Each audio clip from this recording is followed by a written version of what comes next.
Well, a major day in college football. A lot of people characterized it as the Saturday before the Saturday with the big marquee matchups next week. But this Saturday was big for the diehard fans. You got statement wins from Texas Tech and Indiana. Oklahoma is able to survive at home. Miami puts Florida in the dirt, and among other things. This Saturday, man, I mean, yesterday was just amazing to watch for 12 hours. It was incredible. So make sure you guys, if you love college football the same way I do, you're going to love the content over here. So make sure you guys like the video if you like the video and subscribe for more college football content. For those of you new around here, my name is Colin Bashnigal, the host here at Bash's College Football Show. And you can find me over on TikTok if you just look up Bash's CFB Show. I've been posting a lot throughout the last 24 hours. Trying to have a little bit more focus on posting on a regular basis, on a daily basis over on TikTok, and mostly every single day of the week here on YouTube. We kind of failed again last week, but we're going to continue to try not to do that, try not to fail. And I think today should be off to a good start, starting with this recap. And we're going to have the top 25 coming out later today, so keep your eye on that. Now, we're going to get into all of these games, so I am super excited to do this. Let's get into it. Texas Tech beats Utah 34-10. Now, some people are characterizing this as a blowout, like, for example, Barstool Sports Unnecessary Roughness Pod titled their podcast, Texas Tech Dominates Utah. That's not what happened. That's not what happened. I know they didn't watch the game too much because they were flying out of Salt Lake City is what they said, but I usually give them a pass when it comes to where they're at because they're not necessarily in charge of that, the individuals like Brandon Walker. But no, that's not what happened in this game. What happened in this game was Utah, their defense was playing really well against a talented Texas Tech offense that took a while to get going. And then Baron Morton goes down. You had Will Hammond step in and look good in relief. But ultimately, what this game came down to was Utah on offense not being able to sustain possessions, whether it be by turnover or be by quick 3-and-out. Keeping that defense on the field, it ends up tiring them out, especially when you think about how Utah tries to use key defensive players on the offensive side of the ball. That's a lot more snaps for that whole defense. I mean, you're talking about Snowden, Barton, Benny, all of these guys who contribute on both sides of the ball. That kind of added up towards the end of the game because not only were they getting some offensive snaps when the offense was sputtering, but they also had to continuously come up with stops, and eventually that dam broke. And Texas Tech flooded Utah with 3 fourth-quarter touchdowns. And that's what happened in this game. And Texas Tech ends up pulling away, looking like a dominant, much better team. And I am very high on what I saw from Texas Tech. But the biggest reason why is because of how they were able to go toe-to-toe and, for the most part, win against that Utah defensive line that Kyle Whittingham has been so high on, and that this Utah fan base and really the national media even has been hyping up. Texas Tech, their front four is what's changed. We knew Rodriguez and Roberts at linebacker were really good players, and they still find ways to just punch the ball out, both having a forced fumble in this game. And they did that type of stuff last year. But when you're looking at that defensive line, just with guys like Lee Hunter, Romello Height, They addressed a lot of those issues, and they've also added depth to it. Now it's not just a flashy, gonna score 50 kind of style. When they get stifled for a little bit, a lot of times that was waving the white flag with the Mike Leach, Cliff Kingsbury style of Texas Tech Red Raider football program. Now they don't have to do that. Joey McGuire has them playing very physical. They can run the ball pretty effectively, and they also have the weapons still out wide. I mean, they paid a lot for this roster. This is the year for Joey McGuire and this squad to make a statement and get into the national scene and try to parlay this in future recruiting success.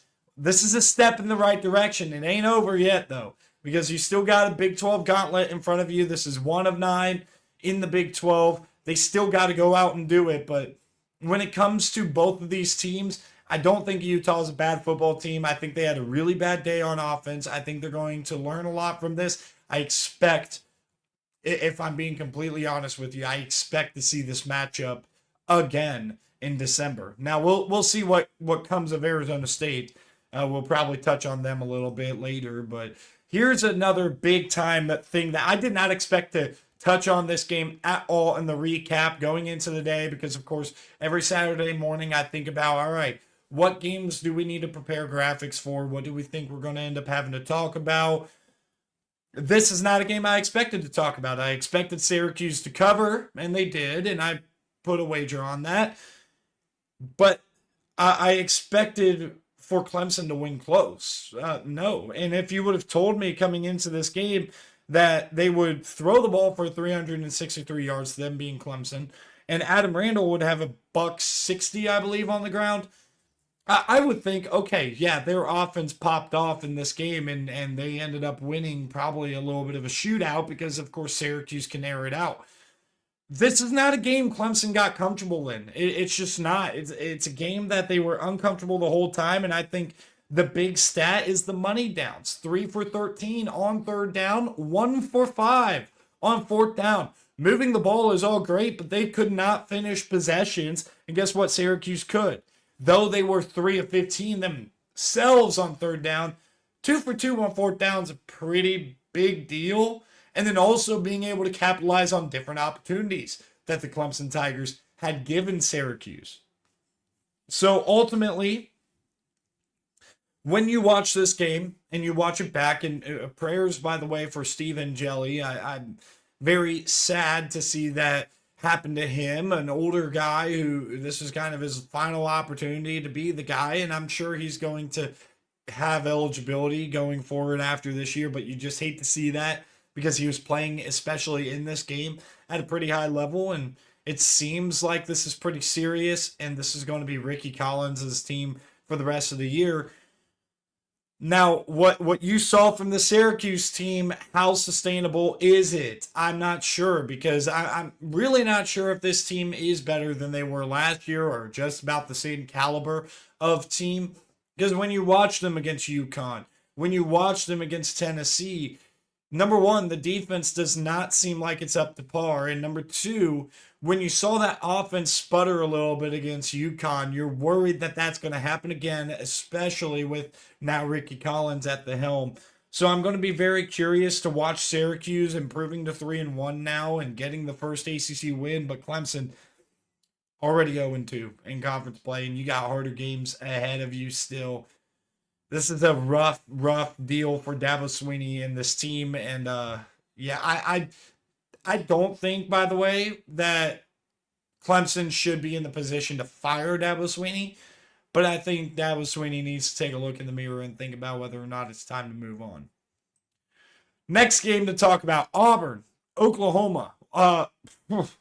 Holy crap, man. So you got to start with talking about the elephant in the room, 10 sacks. Now, this game was a very weird game, especially towards the end. It looked like for a second when Auburn took the 17-16 lead, it looked like, all right, Oklahoma's got nothing going for them.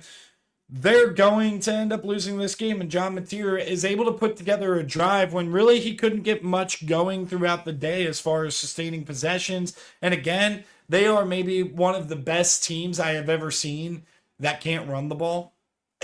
They averaged almost 1 yard per carry, 24 carries for 35 yards as a team, even including what John Mateer was able to do on the ground. He averaged 2.9 yards per carry. Torrey Blaylock averaged a whopping like 1.1 yard per carry. It was bad. And they kind of gave up on it at certain points, which gave Auburn more opportunities, but more possessions. At the end of the day, 10 sacks is 10 sacks. How did those sacks happen, though? It's pretty simple. Jackson Arnold's scared to throw the ball down the field. And I'm sure if you can get all 22, and I'm going to shout out Zach Smith with Menace Sports over here. If you can, please break down Auburn, their offense against this Oklahoma defense, because I am interested to see how many of these 10 sacks were actually on the offensive line. Is the offensive line great? Surely not, but you kind of have to use Jackson Arnold as a little bit of the scapegoat here because he was scared to challenge Oklahoma down the field. You got Cam Coleman. You got Eric Singleton. You got Horatio Fields. Why, with that receiving core, are you scared to just throw it up? And that's what I was saying and screaming to my TV at the end of this game. You are getting backed up slowly but surely, eventually turning into a safety. And every single time Jackson Arnold is back to throw, he's holding on to it for 4, 5, 6 seconds. And I'm just like, I don't care if he's covered. Throw it up to number 8.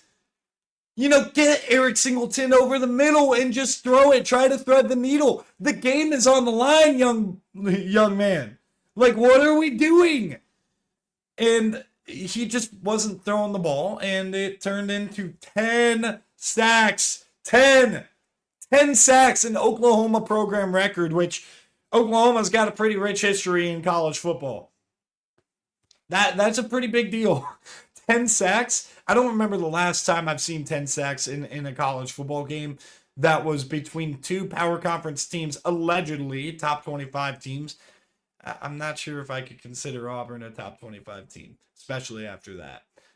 Not that they didn't compete or anything, but this is the same stuff we saw last year. Talented enough to compete, but they're not a very, very good position to be in at the quarterback spot. They're not in a good position there. And they're going to compete with just about everybody. When you look at Auburn's schedule going forward, they're going to have Texas A&M. It's probably going to be the same type of game. Will they pull it out? Probably not. They're going to play against Georgia. Can they keep it close against Georgia? I think their roster is capable of doing it, but they're probably not going to be able to win it because they don't have the quarterback. Missouri, same story. At Arkansas, could be the same story, though. I don't know. Arkansas knows how to blow leads themselves. Vanderbilt, Alabama, like they could compete with anybody on their schedule, but this is going to continue to happen because Jackson Arnold just has no trust in his own arm. His confidence is shot. You could thank Oklahoma for that because they kind of did that to him, and now they reap the benefits from it. It's kind of sad to see, but funny to see at the same time. How about this one? What a gutsy win for the Michigan Wolverines. Look, this game was really close for just a couple of reasons. Only just a couple. The Hail Mary and the defense just kind of mailing it in on that last drive where Nebraska was able to score and make this a 3-point game. But this look, this kid Dylan Raiola, he looks like the same player, and I hate to say this about a coach that I admire and respect, and Matt Rhule. I don't know if he's getting the development that is needed. I kind of thought that against Cincinnati. I didn't think that he looked as good as he probably should have. And I certainly think that after watching this game that he was very inconsistent when it came to being able to throw the ball. And then he's also not very good under pressure. If you take a look at his stats, 30 for 41, 308 yards, 3 touchdowns, and a pick. That's not a terrible stat line at all, but the problem is like when you watch him play yesterday, there's just a lot of little things where you're kind of like, I don't know if he's really getting it. Like, I don't know if he's really that much different. A very talented kid who could thread any or hit any blade of grass there on the field, but the problem is he just seems to not be able to take the step forward, to avoid the sacks, to make the changes pre-snap necessary to be able to diagnose defenses. Yeah, it was a very interesting game to watch, a weird one to watch for sure. You saw moments out of Bryce Underwood that looked really good. He had 61 yards rushing, but he still only had about 100 yards throwing the football. And they tried to throw the football and open the offense up, but it's just these receivers are not very good. You saw a flash out of Donovan McCulley. You've kind of seen it out of Channing Goodwin. but these receivers are just not good enough. I think all he's pretty much got is Donovan McCulley is better than anybody they had last year at wide receiver, and then Marlon Klein at tight end, which isn't quite Colson Loveland, but he's still a pretty solid target, and it was good to see him back after being injured against Oklahoma. This offense is very reliant on the explosive plays in the run game. I mean, you saw more than half of the yardage for both Justice Haynes and Jordan Marshall on one carry, and that was the same case with Bryce Underwood. So they have 3 ball carriers in this game. Justice Haynes ran for $149. He was able to establish and sustain the run better than, of course, Underwood and Marshall. But he had a long of 75 yards, right? So half of his yards were on one carry. Jordan Marshall, 6 carries for 80 yards. Well, 54 yards, more than half of his yards were on one carry. And then Bryce Underwood, 61 yards. Well, 37-yard carry for a touchdown. That was more than half his yards. So Michigan is reliant on their running backs and quarterback being able to break off an explosive run play to have success. And if teams can figure out a way to stop the explosive run play from happening, stop Justice Haynes in particular from just popping that explosive touchdown run, Michigan's offense is going to be nothing. The issue is we haven't even seen anybody do it this year. They've been able to pop an explosive run in all 4 games this year. So when you start to show me that there's a pattern developing, I'm going to believe that that pattern is going to stick and that this is going to be what Michigan's able to do. You could say it's lucky, you could say it's fortunate, you could say it's not sustainable, but if they're sustaining it, clearly it's sustainable. And through 4 games, it is sustainable that they're going to get 1 or 2 explosive run plays and then not much out of the pass game. We'll just have to see if that Michigan offense will be able to do that in every single game. I'm not sure if they can, but they have so far, and it has proved to be critical. 3 explosive run plays for 3 touchdowns. That's what we have here in this game. I mean, those are the only touchdowns that Michigan scored. So, yeah, I don't know. This game, like I said, was very weird. It didn't necessarily feel like Michigan was outplaying Nebraska. It just felt like Michigan was in control without outplaying them, if you know what I mean. Just weird game. This game was certainly not weird. Indiana looked incredible. They jumped on Illinois immediately, and I kind of thought early on in this game after Indiana scored the second touchdown, like it seems like Indiana's moving the ball relatively easy. I know Illinois cannot get in a shootout with Indiana, and that ended up being the case. I mean, Illinois tied it up with a deep ball to Colin Dixon for a 7-7 game, and then after that, pew, take off. That's what Indiana was able to do, and you blink, every single time you blink, it was an Indiana touchdown in the first half, in the second quarter in particular. When I'm talking about Indiana here, I just want to make sure everybody knows that this Indiana team from last year did not go anywhere, and I was not very high on them. I was very hesitant on them that they could replicate the same success against a more difficult schedule. And, that's still to be determined if they can actually do that. I mean, they got challenges going forward. If you look at this Indiana football schedule compared to last year, I mean, for starters, they got to go to Iowa. Tough place to play. And they didn't really have a lot of equivalents to that last year. They have to go to Oregon off of a bye, granted, but they still have to make that West Coast trip. They got to go to Penn State. So they just have more depth on their schedule, and this Illinois game was kind of the start of that Big Ten schedule being more difficult, and those are the 4 big ones. And, of course, don't sleep on Maryland. They're 4-0 right now with Malik Washington, the true freshman quarterback. This Indiana team, though, is really good, and they got to be able to pop one of those 3 road wins against Iowa, Oregon, Penn State. If they could just win one of those 3, Iowa, of course, being the easiest seemingly to be able to pull off. If they can do that, then they're going to the college football playoff again. A 10-2 Indiana team, as long as Illinois stays pretty solid, They're going to the college football playoff. Now, a couple of things on the Illinois front. First off, what Indiana needs really bad is for this team in Illinois to be no worse than 9-3. If this is a 9-3 Illinois team with losses against, let's say, USC and Ohio State or Washington and Ohio State, if they can survive the rest of their schedule with that being the result, that is huge for Indiana, because you will not have the same conversation that you had last year where it's like they didn't beat a ranked opponent. But the onus is also on Indiana. They have two opportunities on the road. I think Penn State's a winnable game. I don't see Penn State as an unstoppable force in this conference. Oregon, a little bit more. I think Oregon's definitely a better team than Penn State. And I can't wait to preview that game, because that doesn't necessarily mean I'm going to pick Oregon. But yeah, when you're talking about this Illinois team, to me, they were always going to end up being that fraudulent. They weren't really a top 10 team to me, but kind of there by default, because I didn't want to go against the grain too much with Illinois, and that's why I ended up reluctantly ranking them at 10.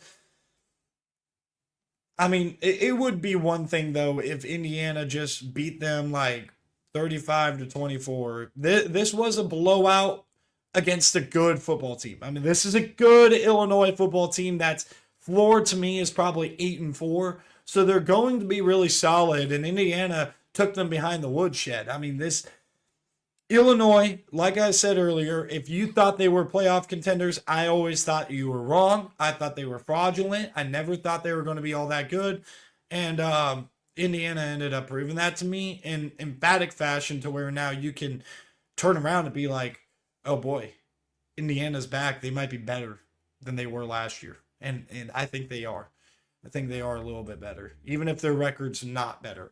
The final game to talk about and break down a little bit, Florida and Miami. Miami was able to do this to a talented Florida team. Now, again, this is another situation where it's like, hey, I was right. I was right about them, Florida. I was right about South Carolina. I was right about Illinois. I was right about Clemson. I mean, a lot of these teams that a lot of people were hyping up, I call them fraudulent, and it ended up being the case. Not to toot my own horn, but it just gives me a little bit of credibility when talking about these teams. Miami was able to do this to a talented Florida team that, keep in mind, they allow one touchdown per game in both their FBS games. I mean, the only one touchdown against USF. I believe it was 2 touchdowns against LSU. So in the first 3 games, they allowed 1 touchdown per game.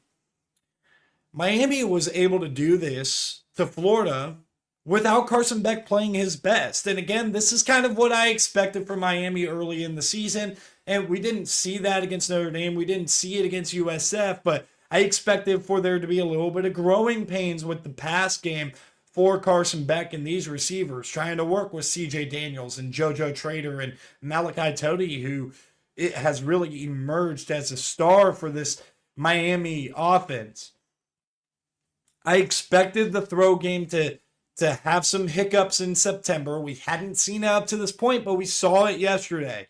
These are things that Miami is going to work on, and these are things that are going to get better, and it's probably going to get better when we next see them against Florida State. So this Miami team is really, really dangerous, and the only reason I'm not coming out here saying that, you know, they have a very good shot of winning the national championship, I just don't trust Mario Cristobal. But everything seems in order. This defense is much better. They address the secondary, and it looks good. They have a dangerous pass rush led by Ruther Bain, or Ruben Bain, excuse me. Ruther. I don't know where that came from. This Miami team is really, really good, and they're only going to build on offense going forward. There is not a team in the ACC that should be able to go toe-to-toe with them. They should be 12-0 going into the conference championship. Now, whether or not they do that, it is, you know, just based on the... They probably should have been 12-0 last year. They shouldn't have lost to Georgia Tech. They were a better team, but they still lost. They shouldn't have lost to Syracuse. Well, now they're an even better team because their defense has elevated.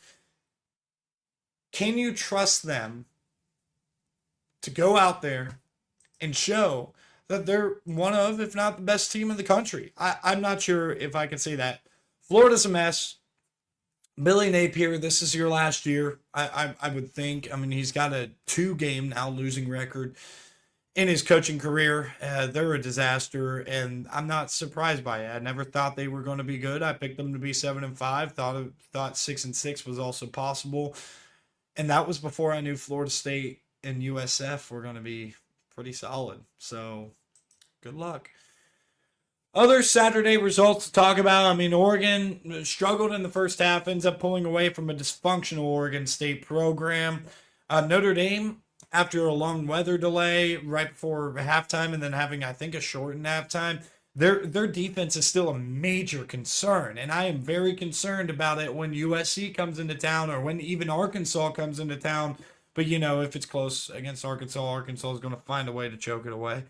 How about USC beating Michigan State late night? The backdoor cover for Michigan State was sickening and gross. I hated to see that. Other notable results: Ole Miss disposing of Tulane. Ole Miss looks really good on offense. I think Tulane just does not have the talent to be able to keep up. And again, they lose to the SEC, and it kind of the fashion and the blowout way that they lost this game. It's just that kind of puts a damper on whether or not Tulane can actually make the college football playoff. I thought Missouri looked really good yesterday.